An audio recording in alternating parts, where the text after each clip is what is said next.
নতুন বাসায় আসার জন্য প্রস্তুতি নিচ্ছি। ঘর দেখতে আসলাম কাজ কমপ্লিট হলো কিনা। এই যে একটু ঘুরে দেখতেছি, মোটামুটি প্রায় কাজ শেষ।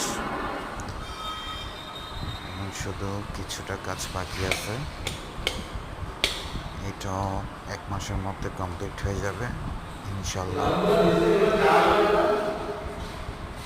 আপনাদের লেগেছে একটু জানাবেন কমেন্ট করে।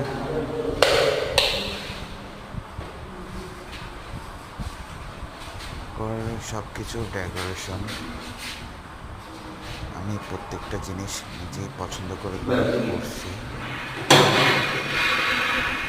তো আপনারা সবাই জানাবেন কমেন্ট করে, আর আমার চ্যানেলটা সাবস্ক্রাইব করতে ভুলে যাবেন না। ধন্যবাদ।